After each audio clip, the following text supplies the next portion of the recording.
Dennis Lillee, a name that resonates with every cricket fan, was a force of nature on the cricket field. His fiery pace, aggressive demeanour, and unmatched skill revolutionised fast bowling. Lillee, often referred to as DK, was a showman, captivating audiences with his theatrical displays and intimidating presence. From his trademark headband and zinc cream to his intense run-up and devastating deliveries, Lillee was a spectacle to behold. His career was a roller coaster of triumphs and setbacks, marked by devastating injuries and remarkable comebacks. Join us as we delve into the life and career of this legendary cricketer who left an enduring legacy on the sport. Dennis Keith Lillee, born on July 18, 1949, in Subiaco, Western Australia, discovered his passion for cricket at a young age. Growing up in a working-class family, Lillee's early days were spent playing backyard cricket with his brothers and honing his skills on local pitches. His raw talent and fiery pace quickly caught the attention of coaches and selectors, paving the way for his entry into competitive cricket. In 1969, at the age of 20, Lillee made his first-class debut for Western Australia. His debut season was a resounding success, with Lillee claiming 32 wickets and establishing himself as a rising star in Australian cricket. His performances earned him a spot on an Australian second-team tour of New Zealand, where he continued to impress with his raw pace and aggressive bowling style. Lillee's impressive domestic and tour performances paved the way for his selection in the Australian national team. His Test debut came in 1971 against England at the Gabba, Brisbane. While his first Test match was relatively uneventful, it marked the beginning of a legendary career that would redefine fast bowling. Lillee's early years in international cricket were characterised by his raw pace, fiery temperament, and a willingness to intimidate batsmen. He quickly established himself as a key member of the Australian bowling attack, forming a formidable partnership with fellow fast bowler Jeff Thomson. Their combined pace and aggression struck fear into the hearts of batsmen around the world, and they played a crucial role in Australia's resurgence as a cricketing powerhouse. Despite early struggles with injuries, Lillee's determination and passion for the game saw him overcome setbacks and continue to dominate on the international stage. His career trajectory was on an upward climb, with his star shining brighter with every match. Little did he know that his greatest challenges and most remarkable achievements were yet to come. In 1973, disaster struck. During a Test match against Pakistan, Lillee felt a sharp pain in his back, a harbinger of the challenges to come. On the subsequent tour of the West Indies, the injury worsened, revealing stress fractures in his lower vertebrae. The prognosis was grim. Many feared his career was over. Lillee, however, was not one to surrender. With unwavering determination, he embarked on a grueling rehabilitation program. He spent months in a full-body cast, followed by extensive physiotherapy and a complete overhaul of his bowling action. The once express pace bowler had to reinvent himself, focusing on accuracy, swing, and variations to compensate for the loss of raw speed. His comeback in 1974 was nothing short of miraculous. He returned to the Australian team, leading the bowling attack with renewed vigour. Though his pace had diminished, his skill and tactical acumen had grown exponentially. He became a master of swing bowling, utilising his vast experience and knowledge of the game to outwit batsmen. Lillee's resilience and triumphant return solidified his place as a cricketing legend, inspiring countless others to overcome adversity and pursue their dreams. Dennis Lillee's impact on cricket extended far beyond his on-field exploits. He was a visionary, constantly seeking ways to push boundaries and innovate within the sport. His entrepreneurial spirit and unwavering belief in his ideas led to groundbreaking advancements and sparked both admiration and controversy. One of Lillee's most notable innovations was the introduction of the aluminum cricket bat in 1979.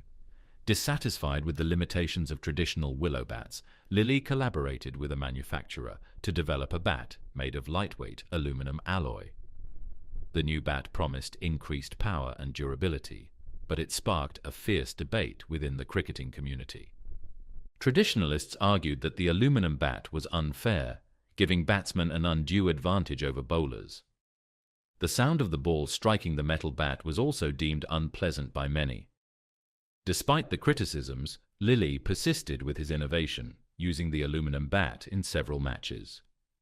However, the International Cricket Council, ICC, eventually banned the bat, citing concerns about its impact on the balance between bat and ball. While the aluminum bat experiment ultimately proved unsuccessful, it showcased Lillee's willingness to challenge conventions and explore new frontiers in cricket equipment. His pioneering spirit paved the way for future innovations in bat technology, with manufacturers continuously seeking ways to improve the performance and durability of willow bats. Lillee's entrepreneurial ventures extended beyond equipment innovation. In 1987, he established the MRF Pace Foundation in Chennai, India, with the aim of nurturing and developing fast bowling talent in the country. The foundation provided aspiring fast bowlers with state-of-the-art training facilities, expert coaching, and access to cutting-edge sports science. The MRF Pace Foundation became a breeding ground for fast bowling talent, producing numerous international cricketers for India and other countries. Lillee's vision and commitment to nurturing young talent played a significant role in the development of fast bowling in India and contributed to the country's rise as a cricketing powerhouse. His aluminum bat experiment, though controversial, showcased his willingness to challenge conventions and explore new frontiers. His establishment of the MRF Pace Foundation demonstrated his commitment to nurturing young talent and fostering the development of fast bowling. Lillee's legacy as an innovator and entrepreneur further solidifies his status as a true icon of the game. Dennis Lillee's career was not without its share of controversies and criticisms. His fiery temperament and on-field aggression often led to clashes with opponents and umpires. Lillee was known for his intimidating stare, verbal barbs, and occasional physical confrontations. His most infamous altercation occurred in 1981 during a test match against Pakistan when he kicked Pakistani batsman Javed Miandad after a collision while running between the wickets. The incident sparked a major controversy, leading to a suspension for Lillee and a souring of relations between the two teams. Lillee's introduction of the aluminum bat also drew significant criticism. While he defended it as a technological advancement, many within the cricketing community viewed it as an unfair advantage for batsmen. The sound of the ball hitting the metal bat was also criticized for being jarring and detracting from the traditional aesthetics of the game. The ICC's eventual ban on the aluminum bat validated the concerns of many critics, who saw it as a blatant attempt to commercialize the sport. Lillee's aggressive on-field behavior and willingness to push boundaries sometimes overshadowed his cricketing achievements. Some critics argued that his antics detracted from the spirit of the game and set a bad example for younger players. However, others defended his passion and intensity, arguing that it was an integral part of his persona and contributed to his success as a fast bowler. Despite the controversies, Lillee's contributions to cricket cannot be denied. His innovative approach to fast bowling and his willingness to challenge conventions pushed the boundaries of the sport and inspired a new generation of fast bowlers. While his aluminum bat experiment may have been a misstep, it demonstrated his entrepreneurial spirit and desire to constantly improve the game. Ultimately, Lillee's legacy is one of a fierce competitor, a passionate advocate for cricket, and a true icon of the sport. Dennis Lillee's legacy as a fast bowling icon and innovator is undeniable. His passion, determination, and unwavering spirit continue to inspire generations of cricketers. We invite you to share your favorite Lillee moments in the comments below. What was your most memorable Lillee performance? Did you ever get to see him bowl live? Let's reminisce about the impact he had on the game and celebrate the contributions of this cricketing legend. Lillee's story is a testament to the power of perseverance and the pursuit of excellence. His unwavering dedication to the sport, both on and off the field, has left an indelible mark on cricket history. As we reflect on his remarkable career, let's remember the joy and excitement he brought to the game and celebrate the legacy of a true cricketing icon.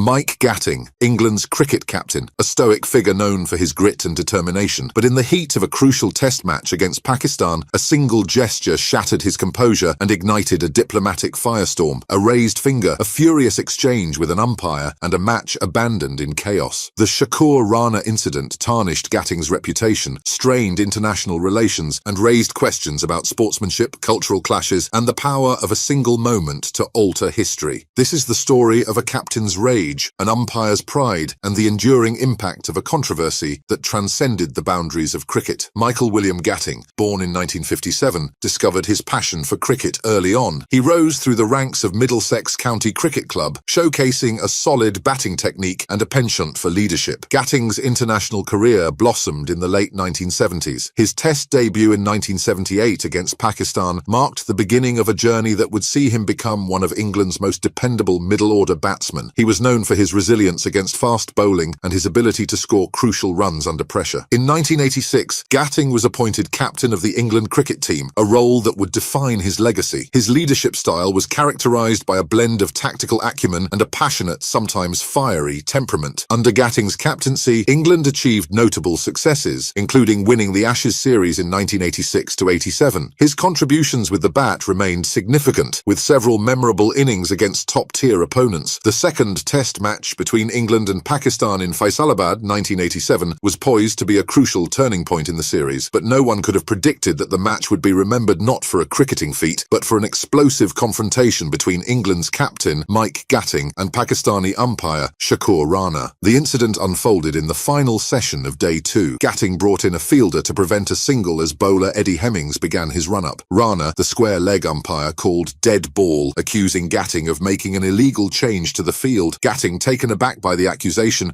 vehemently disagreed. What followed was a heated exchange of words, caught on camera and amplified by the stump microphone. Accusations of cheating were flung back and forth, fingers were pointed and tempers flared. The confrontation escalated to a point where the match was suspended, leaving players and spectators stunned. The incident quickly escalated beyond a simple disagreement on the field. It became a matter of national pride and a clash of cultures. The British media condemned Rana's actions, accusing him of bias and unprofessionalism. Pakistani officials, in turn, defended Rana and accused Gatting of disrespecting the umpire. The controversy spilled over into the diplomatic arena, with the British High Commissioner in Pakistan getting involved in an attempt to resolve the situation. The pressure mounted on both sides, and the future of the series hung in the balance. The Shakur Rana incident exposed the underlying tensions and cultural differences between the two cricketing nations. It also highlighted the challenges faced by umpires, who often find themselves at the centre of heated controversies. The incident left a lasting scar on Gatting's career and on the relationship between England and Pakistan cricket. It became a cautionary tale about the importance of maintaining composure and respecting authority, even in the most heated of moments. The fallout from the Shakur Rana incident reverberated through the cricketing world and beyond. The match in Faisalabad was abandoned, leaving the series in jeopardy and casting a cloud over the sport's image. Cricket authorities were forced to intervene, launching an investigation into the incident and facing the challenge of restoring order and ensuring the series could continue. Diplomatic relations between England and Pakistan became strained. The British High Commissioner in Pakistan engaged in tense negotiations with Pakistani officials, seeking an apology from Rana and assurances that the remaining matches would be played without further incident. The incident became a political football, with both countries using it to score points and defend their respective positions. For Gatting, the consequences were immediate and severe. He was widely condemned by the media for his outburst, with many criticising his lack of respect for the umpire and his failure to uphold the spirit of the game. Some called for his removal as captain, questioning his temperament and leadership abilities. The incident also had a profound impact on Gatting's personal life. He received death threats and was subjected to intense public scrutiny. The controversy weighed heavily on his mind, affecting his performance on the field and his relationships with teammates. The Shakur Rana incident also sparked a broader debate about the role of umpires in cricket and the challenges they face in maintaining control over highly charged matches. The incident highlighted the need for better communication between players and umpires, as well as the importance of cultural sensitivity and respect for authority. In the end, the series resumed after a tense standoff and a reluctant apology from Rana. Gatting continued as captain, but the incident left a permanent scar on his reputation and a lingering tension in the relationship between England and Pakistan cricket. The Shakur Rana incident became a cautionary tale, reminding everyone involved in the sport of the importance of upholding its values and maintaining decorum, even in the face of adversity. In the immediate aftermath of the Shakur Rana incident, Mike Gatting's response was a mixture of defiance and damage control. He initially defended his actions, claiming that Rana had provoked him with unfair accusations and biased umpiring. Gatting believed he was standing up for his team and the integrity of the game. However, as the diplomatic fallout intensified and the series teetered on the brink of cancellation, Gatting was forced to reassess his stance. The England Cricket Board, under pressure from both the Pakistani Cricket Board and the British government, urged him to apologise. Gatting, recognising the gravity of the situation and the potential consequences for the tour, eventually relented. He penned a brief handwritten apology to Rana, expressing regret for his bad language. However, the sincerity of the apology was questioned by many, as it lacked a clear admission of wrongdoing. It was seen by some as a forced gesture to salvage the tour, rather than a genuine expression of remorse.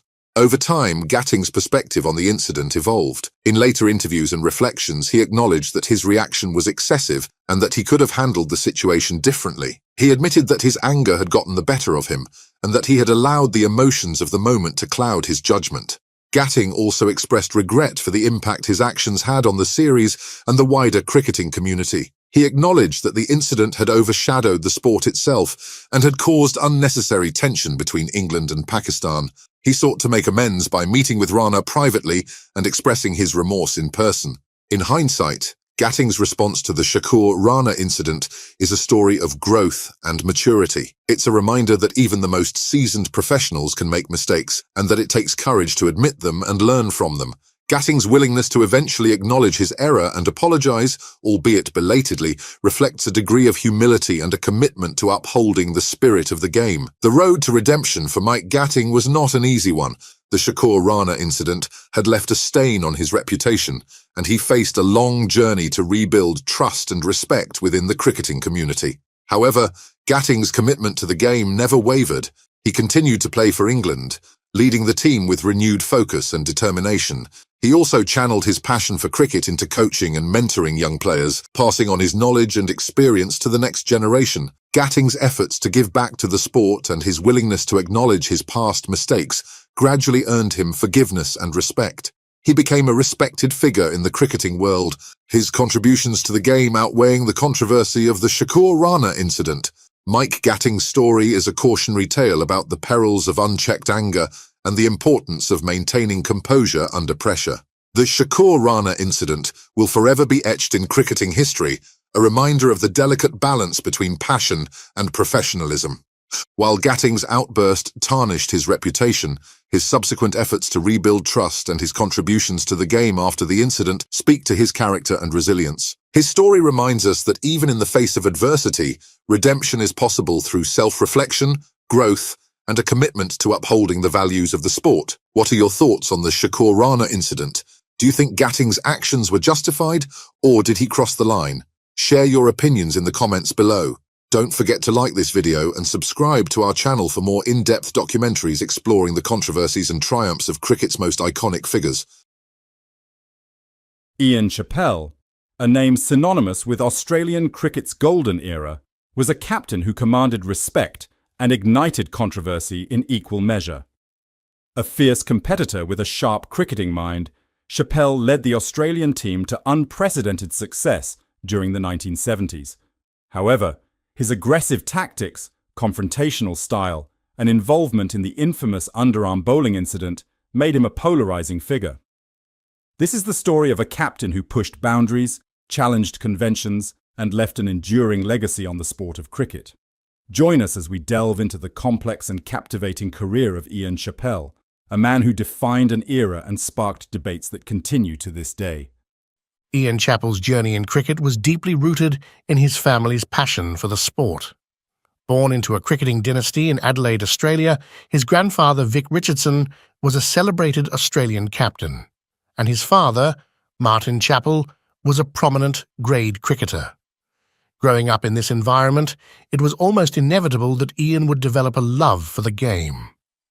Chappell began his cricketing journey at St Leonard's Primary School and later attended Prince Alfred College, known for producing numerous Test cricketers. He excelled in both school and club cricket, showcasing his batting prowess and natural leadership qualities.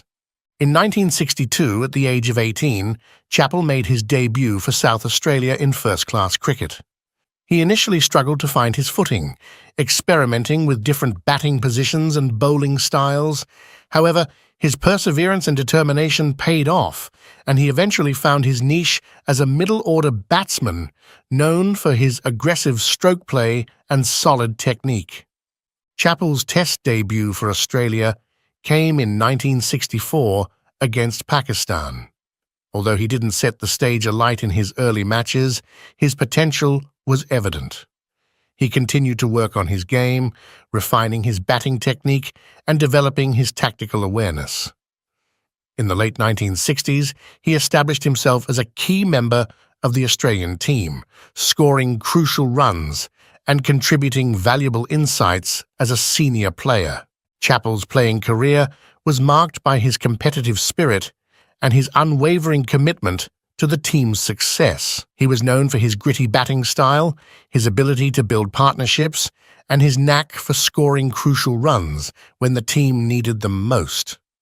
He also contributed with his occasional leg spin bowling, providing valuable support to the team's bowling attack. While Chappell's individual statistics may not be as impressive as some of his contemporaries, his impact on the game went beyond his personal achievements. He was a respected leader, a mentor to younger players, and a driving force behind the team's success. His early career laid the foundation for his later achievements as captain and his enduring legacy as one of Australia's most influential cricketing figures. Ian Chappell's captaincy, while marked by success, was equally defined by controversies and a fiery temperament that often put him at odds with opponents, administrators, and even teammates. His leadership style was a reflection of his personality, aggressive, uncompromising, and unafraid of confrontation. Chappell's tenure as captain saw Australia rise from a period of relative decline to become a dominant force in world cricket. He instilled a new sense of professionalism and competitiveness in the team, emphasizing physical fitness and mental toughness. However, his methods were not always well received. His blunt communication style and willingness to engage in verbal battles on the field earned him the nickname Chappelli and sparked numerous heated exchanges with opposing players. One of the most notable controversies during Chappell's captaincy involved the practice of sledging, or verbal intimidation of opponents. While not the sole instigator, Chappell's team was known for their aggressive on-field tactics, which often included verbal barbs and psychological warfare. This approach was seen by some as unsportsmanlike and detrimental to the spirit of the game, while others defended it as a legitimate tactic to gain an edge over the opposition. Chappell's confrontational nature also extended beyond the field of play. He clashed with cricket administrators over various issues, including player contracts and the scheduling of matches. His outspokenness and willingness to challenge authority earned him both admiration and criticism, with some viewing him as a champion of player rights and others as a disruptive force within the game. Despite the controversies, Chappell's captaincy record is undeniable. He led Australia to numerous victories, including a memorable Ashes series win in 1974-75. His tactical acumen and ability to motivate his players were key factors in the team's success. However, his legacy remains a complex one, with his achievements tempered by the controversies that often overshadowed them. In conclusion, Ian Chappell's captaincy was a period of both triumph and turbulence for Australian cricket. His aggressive leadership style and confrontational nature sparked numerous controversies, but also led to significant on-field success. Whether viewed as a hero or a villain, Chappell's impact on the game is undeniable, and his legacy continues to be debated and discussed to this day. The underarm incident of 1981 is etched in cricketing infamy, a glaring blot on the sport's history and a controversy inextricably linked to Ian Chappell, though not as a player, but as a commentator. It unfolded during a one-day international match between Australia and New Zealand, a game that would be remembered not for its cricketing brilliance, but for a disgraceful act that tarnished the spirit of the game. In the final moments of the match, New Zealand needed 6 runs off the last ball to tie. With a conventional delivery, a 6 was a distinct possibility. However, the Australian captain, Greg Chappell, Ian's younger brother, instructed his bowler, Trevor Chappell, another younger brother, to deliver an underarm bowl, rolling it along the ground. This made it virtually impossible for the batsman to hit a 6, ensuring Australia's victory. The incident sparked outrage and condemnation from all corners of the cricketing world. It was seen as a blatant violation of the spirit of the game, a desperate and unsporting tactic that left a bitter taste in the mouths of players and fans alike. While technically within the rules at the time, the underarm delivery was widely condemned as unsportsmanlike and contrary to the unwritten code of conduct that governs the sport. Ian Chappell, commentating on the match, was among the most vocal critics of his brother's actions. He expressed his disgust and disappointment, stating that the underarm delivery was disgraceful and a terrible exhibition of cricket. His condemnation of the incident added to the chorus of disapproval and further fueled the controversy. The underarm incident had lasting repercussions for Australian cricket. It damaged the team's reputation and led to calls for changes in the rules to prevent similar tactics in the future. The incident remains a stain on the sport's history, a reminder of the importance of upholding the spirit of fair play and sportsmanship. In conclusion, the underarm incident was a dark chapter in Australian cricket, a moment of shame that overshadowed the game itself. While not directly involved as a player, Ian Chappell's condemnation of the incident as a commentator further highlighted the gravity of the act and its impact on the sport's integrity. The incident serves as a cautionary tale, reminding us of the importance of upholding the values that make cricket a beloved and respected sport around the world. Ian Chappell's legacy is multifaceted. As a player, he was a gritty batsman and astute leader, transforming the Australian team. As a captain, his aggressive tactics and controversial decisions, though successful, sparked debates about sportsmanship. His outspoken nature as a commentator, especially his criticism of the underarm incident, showcased his unwavering commitment to the spirit of the game. Chappell's influence extends beyond statistics. He reshaped the culture of Australian cricket, emphasizing professionalism and a competitive spirit that continues to inspire generations. Ian Chappell's story is a testament to the transformative power of leadership and the enduring impact of individual conviction. As cricket evolves, his legacy serves as a reminder of the importance of challenging the status quo and upholding the spirit of the game. Let us celebrate the achievements of this cricketing icon and draw inspiration from his unwavering commitment to excellence, both on and off the field.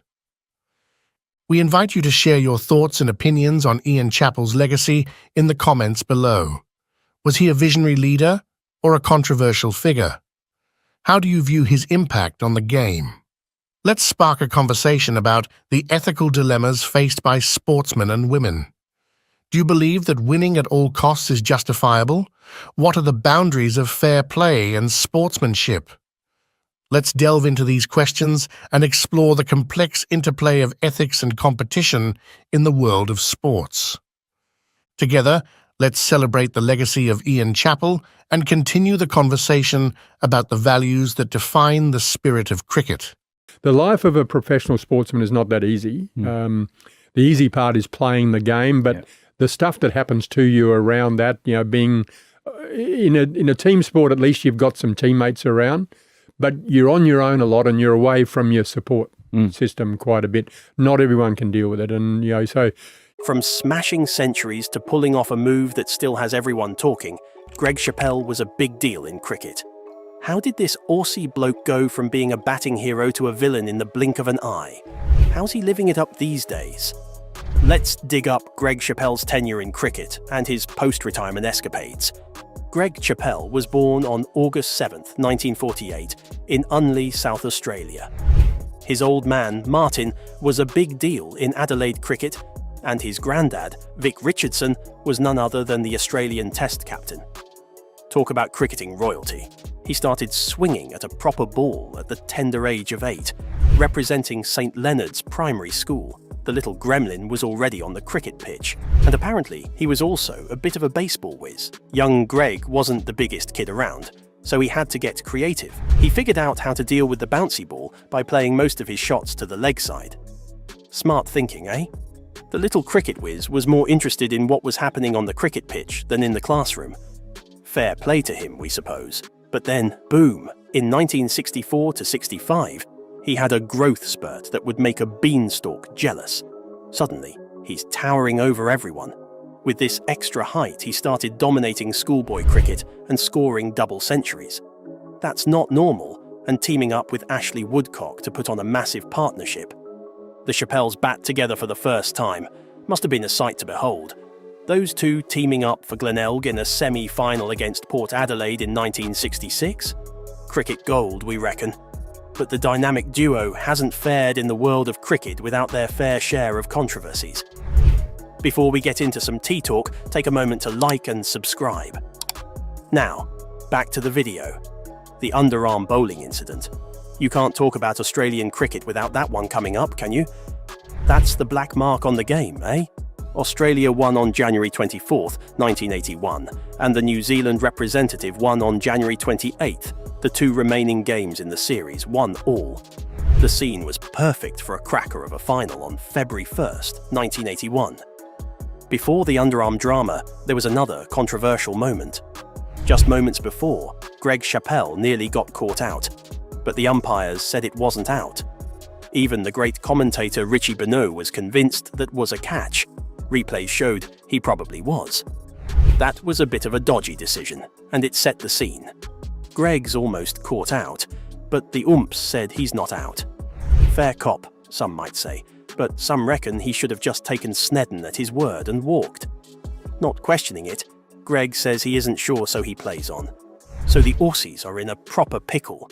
They've got Lillee, the star bowler, but their bowlers are all messed up on the overs. It's a proper shambles, really. They've got 2 bowlers with 1 over left each. New Zealand needed 6 runs in the last over. Bruce Edger, the best batsman they got, in on strike. The crowd must have been on their edge. Every person's mind is expecting 6 runs right now. It's a tie game so far, but the game was not over yet. The New Zealanders needed to square the match with 6 runs and had 1 ball in hand.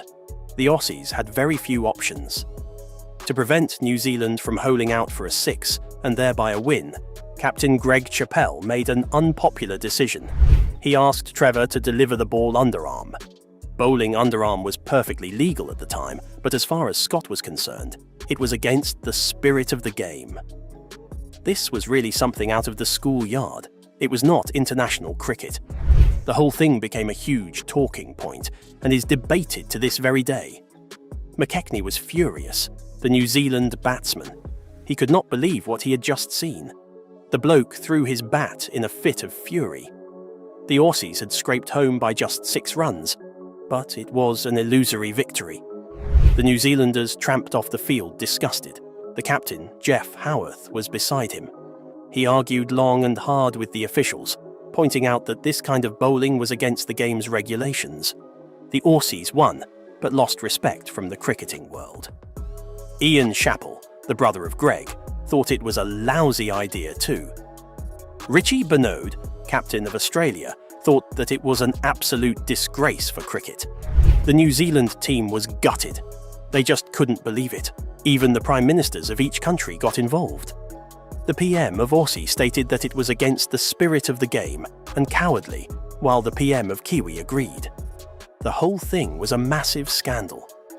It was many years after the underarm incident that we started to understand a little of what was going on inside the head of Greg Chappell on that particular day. Basically, he was trying to say he wasn't in the right headspace.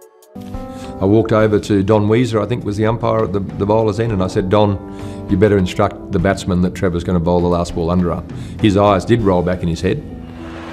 The Aussies went back the next year with the same team. The Rowdies gave a proper roasting to Greg Chappell. They went as far as throwing a bowl of grass onto the pitch, just laying into him. But he still made a century. Both Greg and Trevor Chappell have since spoken of how mortified they were over the whole affair. Surprisingly, McKechnie doesn't hold a grudge.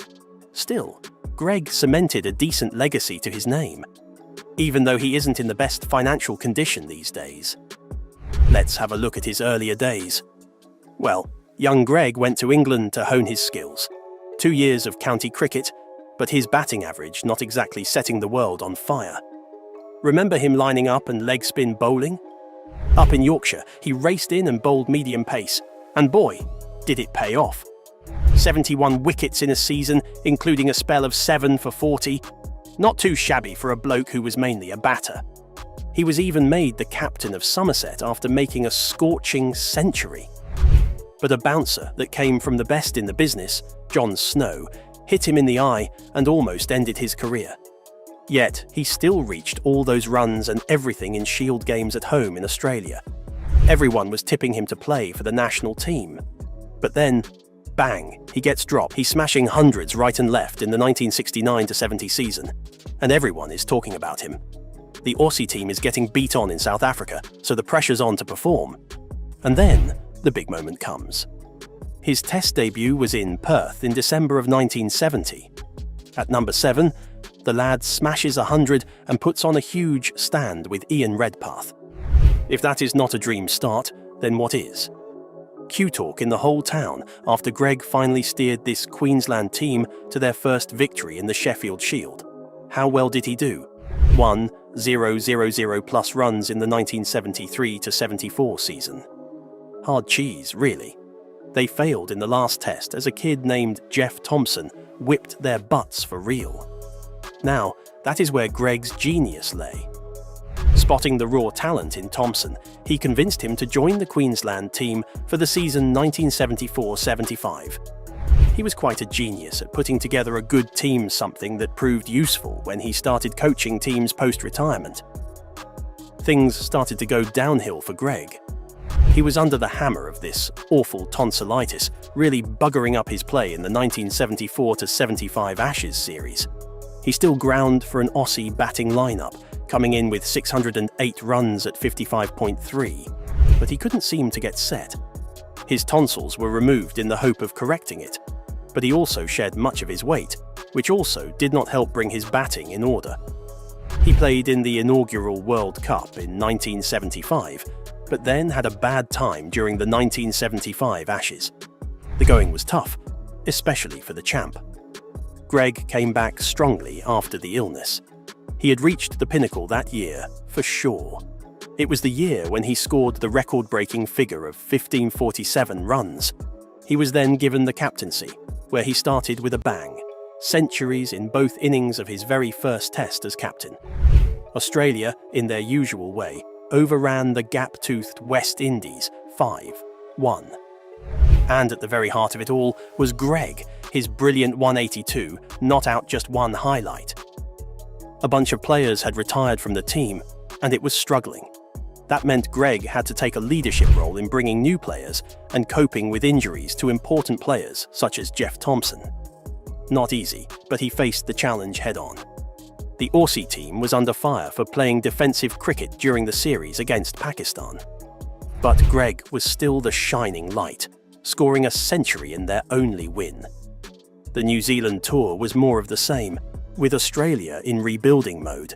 Then there was the infamous streaker. Greg wasn't impressed with that because he caught the guy and thumped him with his bat. The crowd let out a massive noise, and wouldn't you know it, the umpire felt obliged to send Greg out for the interference. Typical. Though the biggest piece of off-field news was yet to be known. Everything was up with Greg to play in another cricket tournament, the World Series Cricket. Greg signed this enormous deal with World Series Cricket during the Centenary Test in June 1977. Big money, big pressure.